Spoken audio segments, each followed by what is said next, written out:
All right. Sorry. Just trying to finish setting up. I got the wrong graphic up too right now. Oh my God. What is wrong with me tonight? I'm not on my game tonight either, like the New York Rangers weren't. But anyway, what is going on, guys? Welcome back to another post-game show here on Rangers Central. This is game 61 recap where the Rangers fall 4-3 to the Toronto Maple Leafs in a shootout. And not a good one. Not a good one, I'll tell you that for free. Not a good one. The only good news you could really take out of this one is that they stole a point. It's really about where the list ends. I mean, outside of that, Lafreniere getting 3 points. Very good to see that as well, because he's been just having an unbelievable year. He's close to getting 40 points now, which is what we were hoping, because we were definitely hoping that, because last year he had 39. So he might get 40 soon. Hopefully next game. The second line continued to show up. Rempe fought. Edstrom was pretty solid. Fox had a decent game. That's pretty much where your good ends for this one, because I'm just beyond aggravated with the way that this team plays defense. It's a conversation I feel like I'm having every single post-game show at this point, and it is what it is. It is what it is. So I don't know what else there is to say.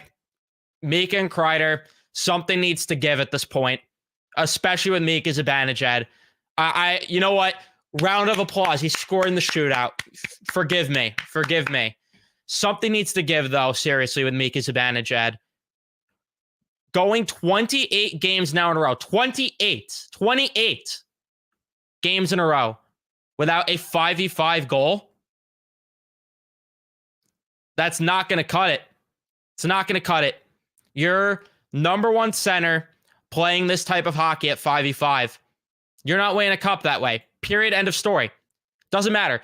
Doesn't matter if Igor is Dominik Hasek in net. Doesn't matter if the second line continues to score at will. You're not winning a Stanley Cup if your number one center does not start to turn it around. And that's where the main focus should really be at this point with this team, because how is it during a 10-game winning stretch, not one 5v5 goal is scored for Mika Zibanejad? How is it that Chris Kreider continues to get away with optional play at 5v5? How is it that Barclay Goodrow has clear lanes to dump the puck out and break the puck out twice in this game, and it ends up resulting poorly because he doesn't do it?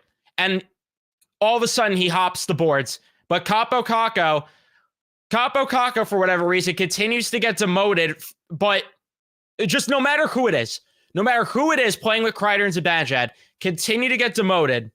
And it doesn't matter who's there.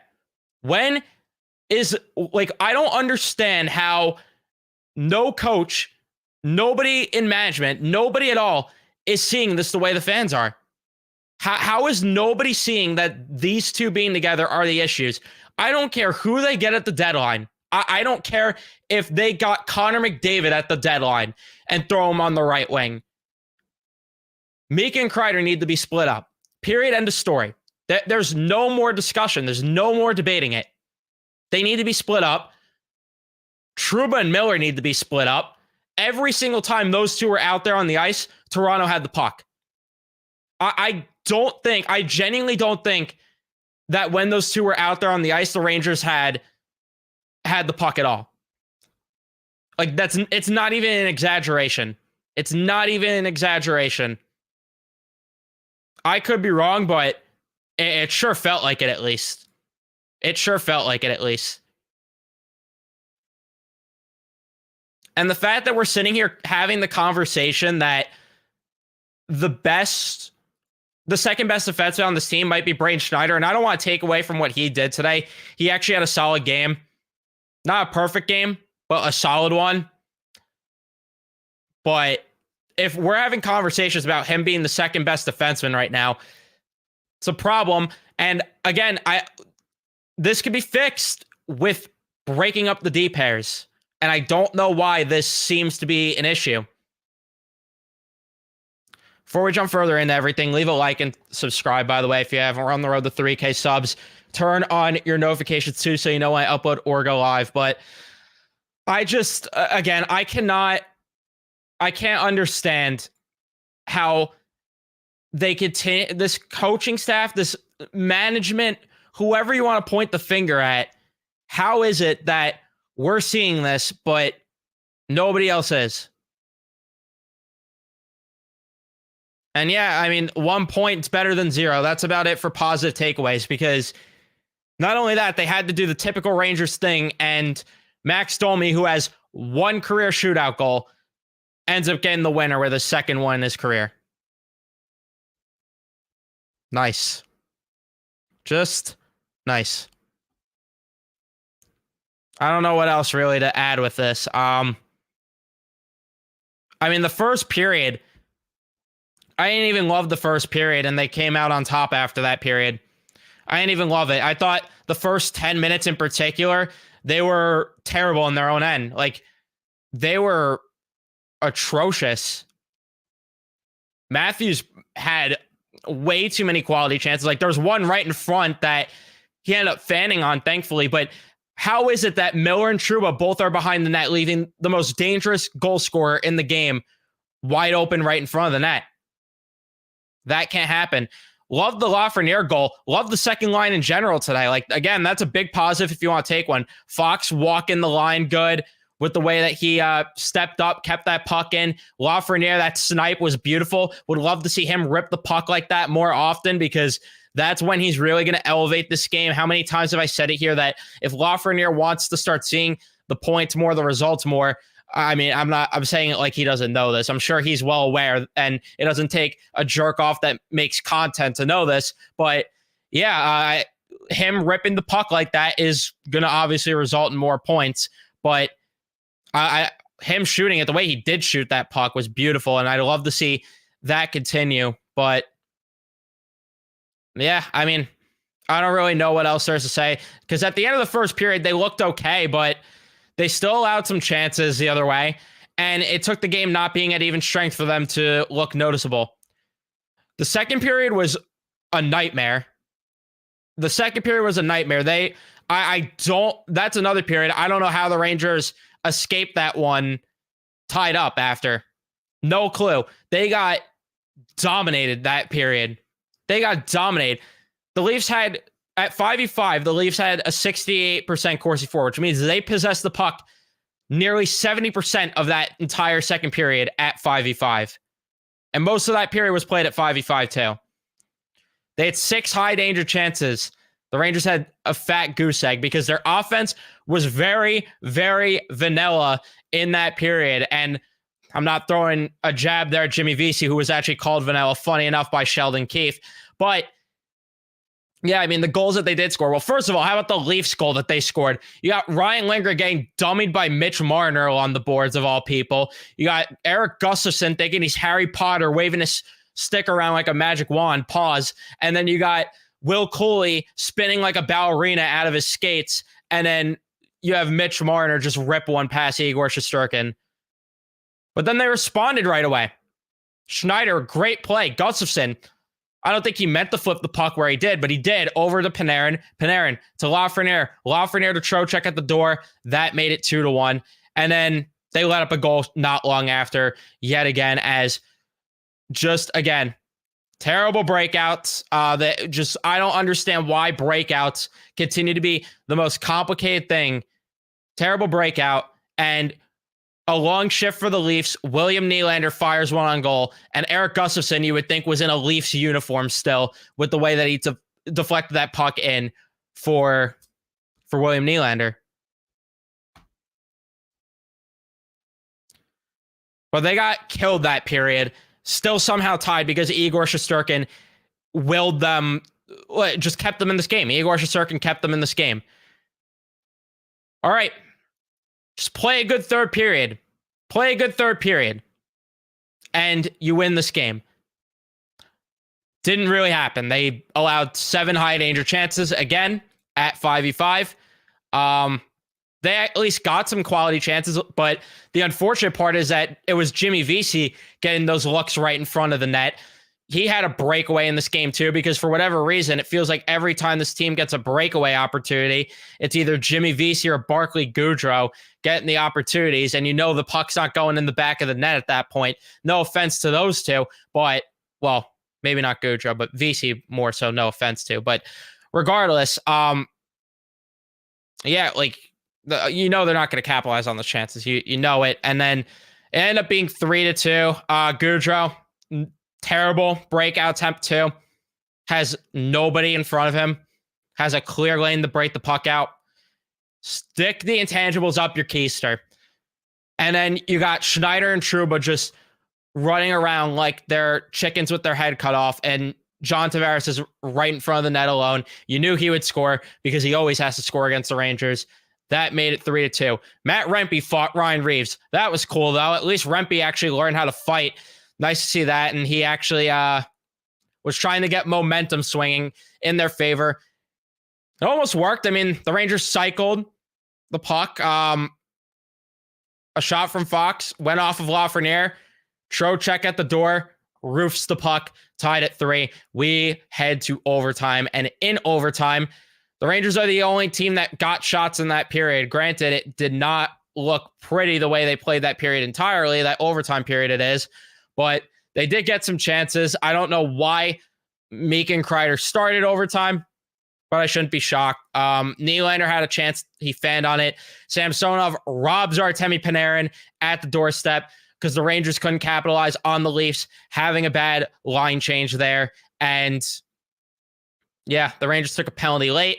Didn't allow a shot. We go to a shootout. Panarin stopped. Nylander stopped. Zibanejad scored. Matthews denied. Lafreniere didn't score. Marner scored. They review it because he might have stopped, might have went backwards. I don't disagree with the call. I think that it was a fair goal. Like, I think that I don't have an issue with them keeping the goal. Trocheck then hits the post. Wouldn't be the first time he did it because he hit the bar too earlier on in the game. Everyone thought that one went in. Didn't end up happening. And then Domi ended up scoring a goal as well in the shootout. And again, he had one career shootout goal going into the game. But wins it. I don't know what really I could say with this one, other than I'm just aggravated. With the defense. The defense has just been. And what have I said? What have I said for the past month or two? March is when I really want to see this team show. Like, this is where we're going to see the true colors of this team and see what they're made of. It's one game, but not a good start. You and Florida. Oh, Florida on Monday. Oh, not good. I'm not excited for Monday. Then all of a sudden you got the deadline. But I wanted to see them make a statement and show me especially something that's been critical of this team. I'll tell you right now, they did the opposite of that tonight with the defense. Did the opposite tonight. And yet again, my whole concern of this year too with the offense has been who's going to step up when the second line doesn't show up. Well, they did show up. Nobody else showed up in terms of the offensive side of the puck. I want to know where Mika and Kreider are. Kakko, I'm not saying he had a great game, but the fact that he got demoted and these two continue to stick together, it's just frustrating. It is just frustrating. Especially because we saw Kakko do good on that third line.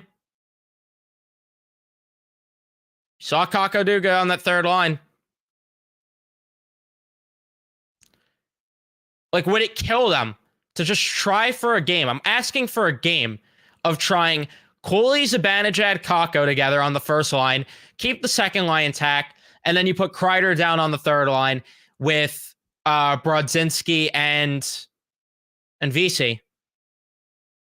I don't think that's too much to ask for here. But apparently it is, and it's been that way all season. And people ask me, why do you keep complaining about the same things? Why do you keep getting mad about the same things? Because look at me. Because I care. Because I want this team to freaking win. And I get that complaining might not get me far, but it's just like, I can't even shout about it at this point because of the fact that it's just that I continue to talk about it ad nauseum, that the 5v5 play just drives me up the walls with this team. And yes, Kreider does have 30 goals, but again, where's the consistency at 5v5? Where's the consistency at 5v5?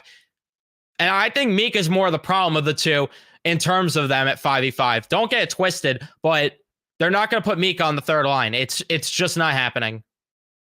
And yeah, I agree with this, but they're not going to move. There's just no way they're moving Meek Zibanejad down the lineup. You could at least ask for Kreider because they've done it before.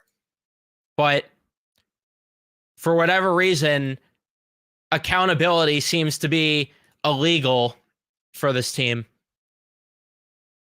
And again, I stand by what I said. If accountability causes issues in the locker room, then guys need to go. It's just that simple. It's just that simple. But I'm done ranting. Like I said, leave a like if you haven't already. We have 70 of you in here. Let's see if we can get to 70 likes. Would appreciate that. Subscribe if you haven't too. That'd be nice. See if we can get to 3K subs. See what you guys have to say in the chat, though. Matt says, textbook Rangers hockey. Get dominated, play awful defense, and rely on Igor. This team is going to get crushed in the playoffs. The lack of not creating chances on the cycle and the bad neutral zone defense is really concerning. Yeah, but how long have you and I been shouting that for, right? And don't get me wrong, they could still win a series or two, but like I just have questions how far you could truly go without your 1C producing at 5v5. That in particular.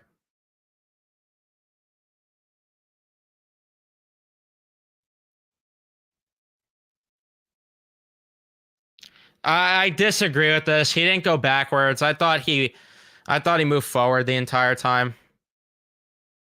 Either way, I mean, this team should have capitalized on the Leafs' terrible line change in overtime to win this game.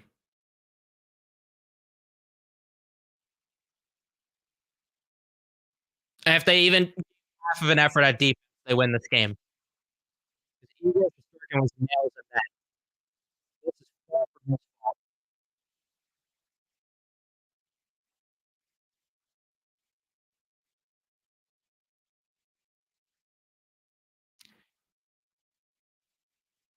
And yeah, I agree that like you could argue is more the concern right now, him not producing at 5v5. Because at least Igor could bail you out for the poor defensive play. There's really nothing that's masking and helping the issues in terms of the lack of 5v5 production from Mika Zibanejad.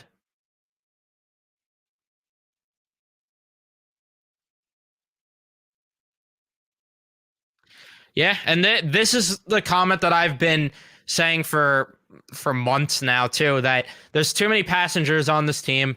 Moves need to be made. They need a play driver. That's why I'm screaming for Jordan Eberle. It's why I'm screaming for them to even give up assets for Jake Gensel without me really even caring what they give up. Because I get all the time, and like people tell me all the time, this team's cup caliber. Why would you not want to give up assets then to get Jake Gensel? That clearly puts you over the top at that point, no? The guy is a playoff winner. The guy is a play driver. Like, what is there not to want about Jake Gensel? But they do need play drivers. Period. End of story. They need play drivers. You're 1,000% right. Too much passing. Yeah. Mika and Kreider were horrible. Yeah. And yep, third line looks worse without Kakko. Playing with the Wonder Twins is a death sentence. Yeah. Because we've only rotated through 30 wingers. Let's rotate through another 30 to figure this one out, right? I don't know if I'd call this a good game. I mean, I'm happy they got a point. I won't complain that they got a point at all. I'm definitely not going to complain that they got a point. But I would not, I don't know if I'd say good game on that one because they did not look good.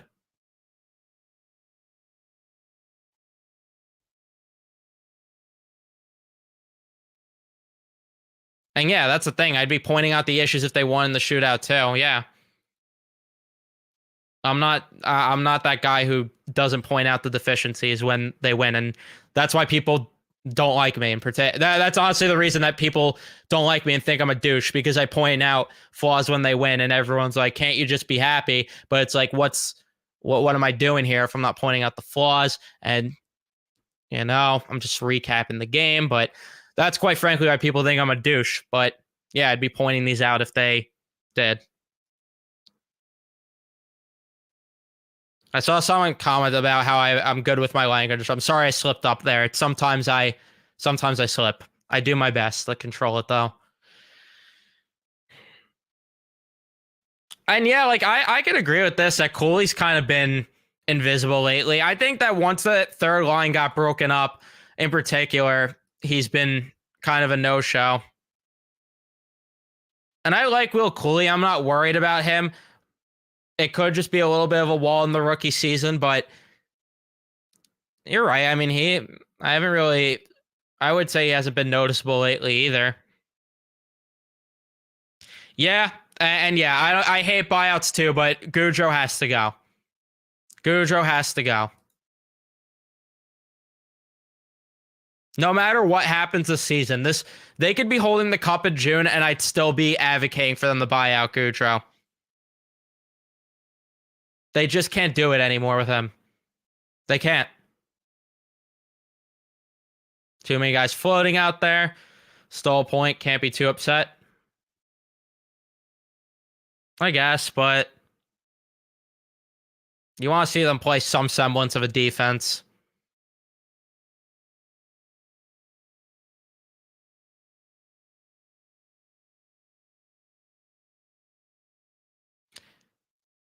I don't know. I mean, I thought Toronto controlled a lot of the play with the possession.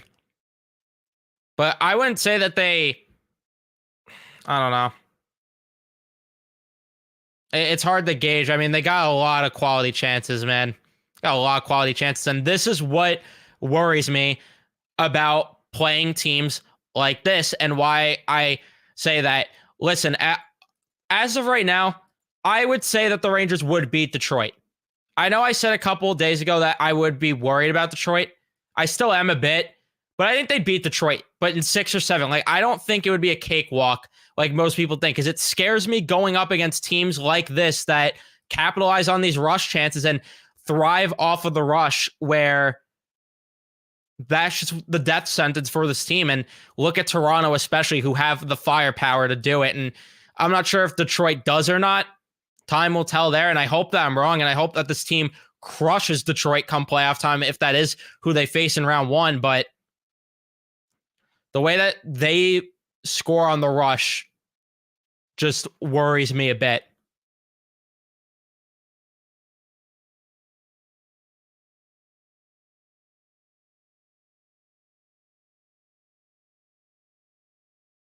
And I agree. It's about how they played.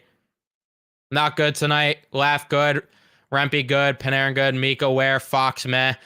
Miller real bad. And Gaudreau just giving the game away. Yeah. And yeah, they've tried putting Panarin out there. Like, they tried double shifting Panarin, and it did not matter. Did not matter.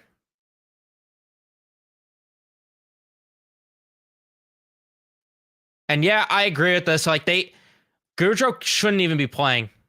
Shouldn't even be playing. And I don't know the answer to this. And as much as I've been someone that wanted Laviolette, and like I've been a Laviolette guy through and through for the most part, I'm getting beyond annoyed at this point with this decision making between not splitting up Miller and Trouba, especially tonight where they were getting killed out there, and not breaking up, especially not breaking up Mika and Kreider, who have been invisible at 5v5 for almost 2 months now. Almost 2 months now. Mika doesn't have a 5v5 goal since before Christmas.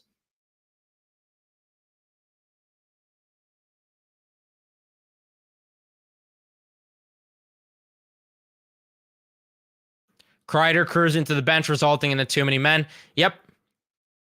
And ultimately, sure, it didn't cost them, but it's little things like that that aggravate me.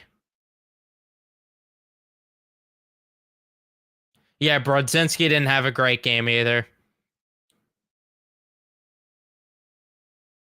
Granted, not a lot of guys did, to be honest, so there's a lot of guys invisible in this game. Unless you were really looking for them. I agree that Kakko didn't have a great game. Like, again, this is not me giving him a pass for having a bad game, but I just can't understand why he's the one to get demoted all the time, but Mika and Kreider continue to get away with this at 5v5. Yeah, it's going to be bad on Monday if they play like this. Yeah, they're going to get killed if they play like this on Monday.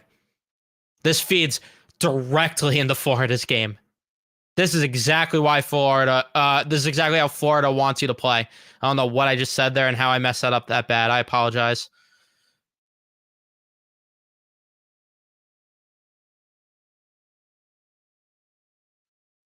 Yeah, the only line to really do anything was the second line, yeah.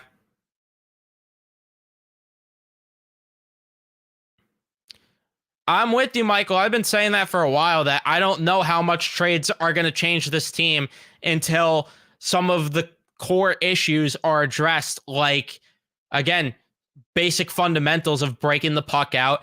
And the main thing in particular is just decent, even 5v5 play from your first line.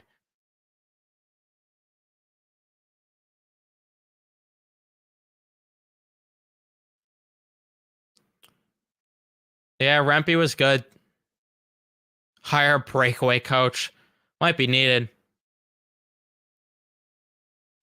And yeah, I apologize. I slipped, Johnny. I try my best to control it, but yeah, thank you for at least what's called for acknowledging that too, because I do my best with that, because I know some people like to watch this with family around, or I know that some people might be younger watching this, so I try to control it.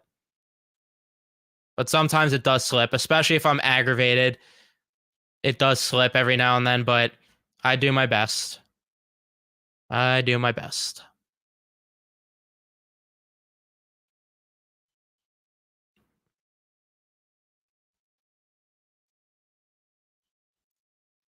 I wouldn't be aggravated if they won. Like, I think that's the thing that gets misconstrued when they win. It's not that I'm mad that when they win. It's just that I'm pointing out what went wrong in the game and what needs to improve.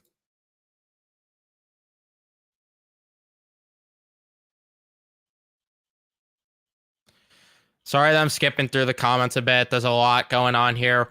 We got 80 of you in here again. Leave a like. Can't spell Mika without MIA.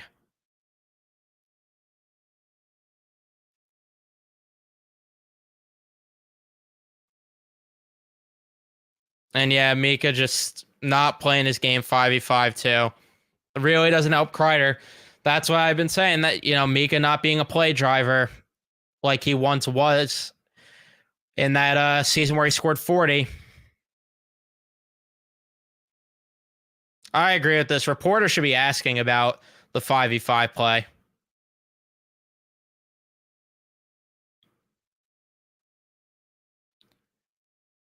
Gordon Eberle to the Rangers for Kakko Jones on a first rounder sounds nice.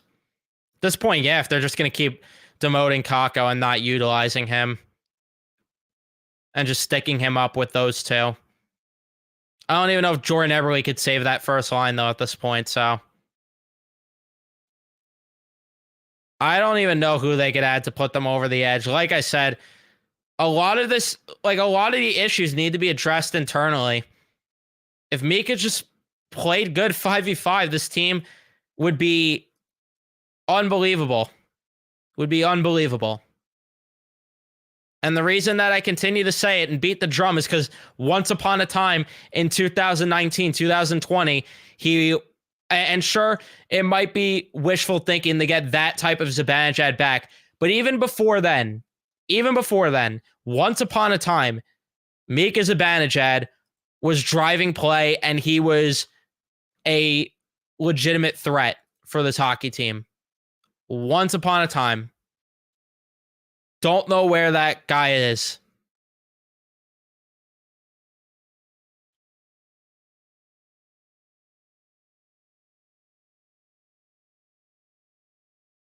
Larry Brooks as a Mika defender became defensive during an interview when another he said Mika another podcast said Mika was a passenger. I don't know how he could get mad at that. There's a lot of people, though, that defend Mika. A lot of people get mad at me for getting pissed off at Mika. And yeah, I got you, Chris. I got you. I forgot what you tweeted the other day, but it was a really good tweet, so. And yeah, Fox could have buried that. 28 games without a 5v5 goal. So basically, Mika went 4-7 game playoff series without getting a 5v5 goal. Put that into perspective. And do you even get to play 28 games in the playoffs if your number one center plays like that? I think we know the answer. Yeah, I think Kakko gets traded. I don't think they should get Kuznetsov. Laviolette, or I should say Laviolette. Kuznetsov doesn't like Laviolette. There was a whole article about how he just completely dunked on Laviolette and how it was supposedly Laviolette's fault that Washington started having a downfall. Totally not their age or anything, but you know.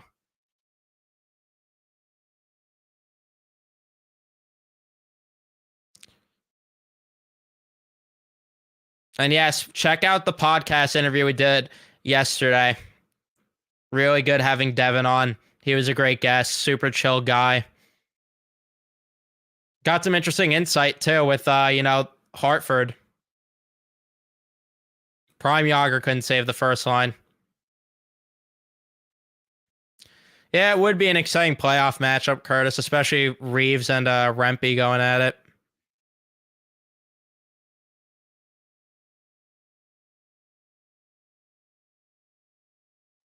I disagree, Marvin. I think Florida right now is the favorite. I think Florida right now is the favorite to win the Stanley Cup, or at least come out of the East. Am I overrating Florida? I don't know, but all I know is that like the way that they play, just watching them play against Detroit today, my mouth was watering from how beautiful they play the game. Like it was unbelievable the way that how structured and defensively they play. Then you have Emily Kaplan in the middle of the game during the intermission drop a huge one here, pause, and mention that they might get Gensel and Hannafin, or how they're interested in both at least. Are they going to get both? I don't know.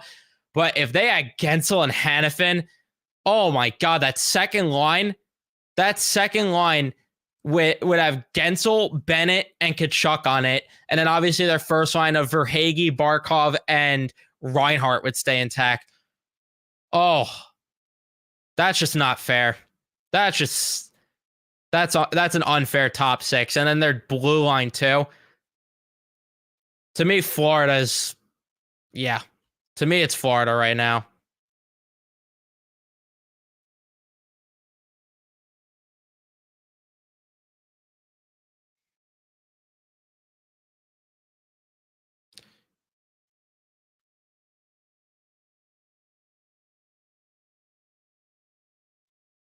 And yeah, this is the point. This is why I get aggravated with games like this, is because you need good habits going into the playoffs and going into the cup. And especially come March, this is the time to do it. And how many times, like I said earlier in the stream, have I said for months now that March is going to really tell the story of this team because of the fact that they're playing pretty much only playoff level teams. And you want the good habits rolling into the playoffs because it's hard.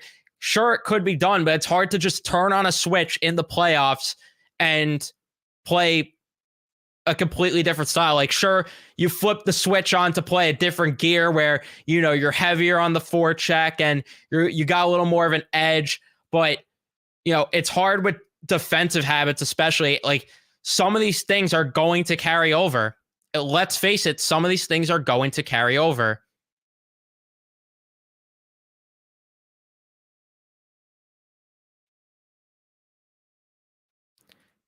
And it's not, yeah, the Rangers are in first place right now, but the problem is, Curtis, is that there's just deficiencies with this team, and their number one center does not have a 5v5 goal since before Christmas. That's why we are, that's why we're not thrilled here. And because the way that they've been playing defense. I don't know how much those two would stabilize this team. I mean, I'm sure things would be better, but I don't know. I don't know. It's just, they've gone through so many guys on that right wing with Mika and Kreider, and nothing is getting Mika going. And the fact that you need your number one center to have help get going is a problem in its own.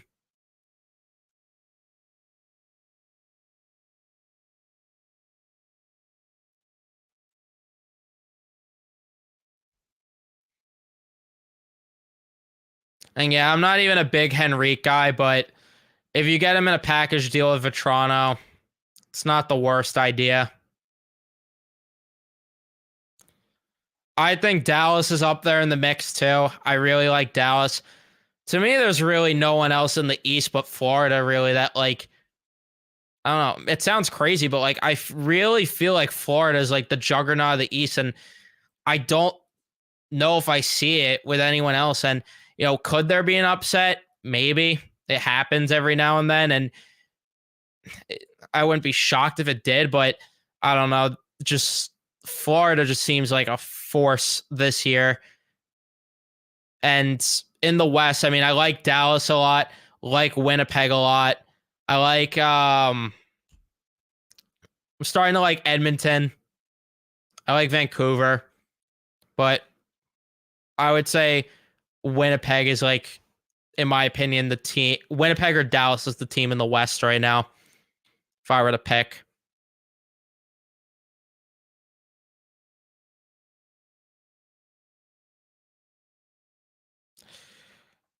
And yeah, I don't understand how Lafreniere is not getting more power play opportunities. I don't get it. He should. He's been so good this year.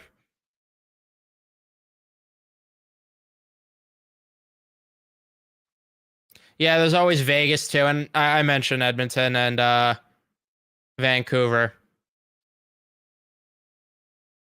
I mentioned them. The Bruins were the juggernaut of the East last season, and look what happened. Florida's good, but anything could happen. I guess, but like, I don't know. To me, Boston had more cracks in the dam than Florida does this year. Like, Boston felt like a team at points that really, like, they really relied on goaltending at points. I don't want to discredit everything they did last year because they still were a very good team. Like, this is not me taking away entirely what they did, but there were times where it felt like, you know, they were kind of getting just really good goaltending, where Florida, Bobrovsky's had a couple big games, but the way that they defend, and you could just hear, like, I think it was Sam Reinhart that was interviewed during one of the intermission. You could just tell they're so bought into the way they play too, which is just, I'm, I won't, I don't want to say anything. I don't want to say anything more with that, but like, the way that they're bought in, and the way that Sam Reinhart was like, yeah, like, we like to be in these tight checking games. Like, this is how, who we are. This is what we like. This is what we like. This is what we do. It's like, that's how you play. That's how you freaking play the game.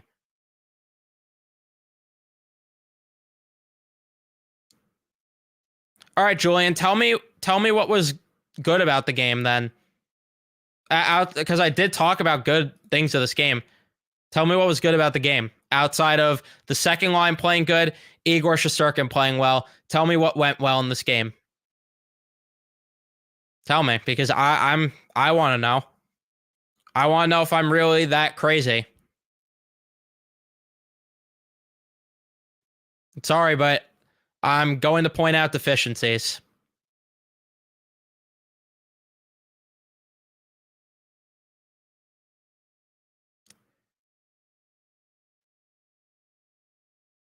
Yeah, Monday is going to be, if they play like they did tonight on Monday, it's not going to go well. It's not going to go well. If they clean things up more, then it will be. But Monday is going to tell me a lot. Monday's going to tell me a lot. Am I going Monday? Probably not. Probably not. I don't know if I have an appetite to go to the Garden for what could be just brutal, to say the least.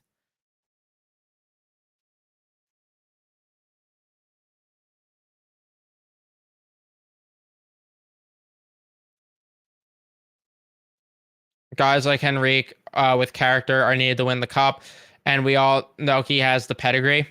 Yeah. I mean, that's true. That's a fair point that I can't really argue with. Like, you can't take away that he's been there, done that, didn't win, but like he has still the pedigree.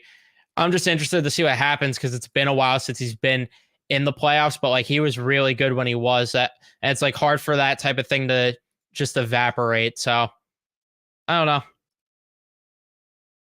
But he might be a Ranger, so.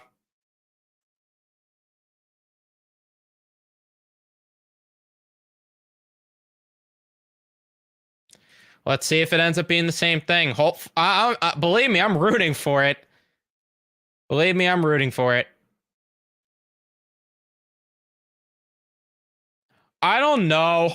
I think the Rangers could beat Carolina unless Carolina gets a hot goalie come playoff time. Because, like, I mean, if you saw the way Peter Kochetkov played in net today, vomit-worthy stuff. But I mean, they do defend very well, but the Rangers have beat Carolina before. So I don't know. It really depends if they could get respectable goaltending even. That's a series I could see going either way, though, honestly.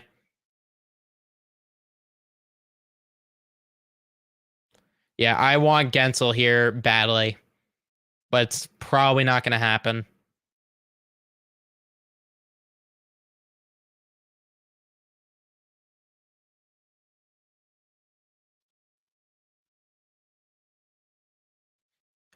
At best goalie, I don't know what you're saying. Sure, Igor kept us in at points, but I mean, Samsonov did make some big saves.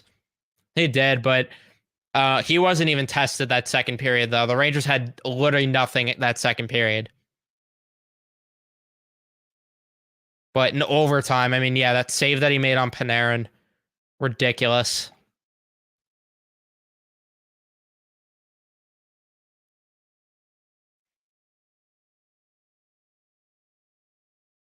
But all right, I'm going to wrap things up here. I've been going for about 45 minutes. I really do appreciate every single one of you that did step in here.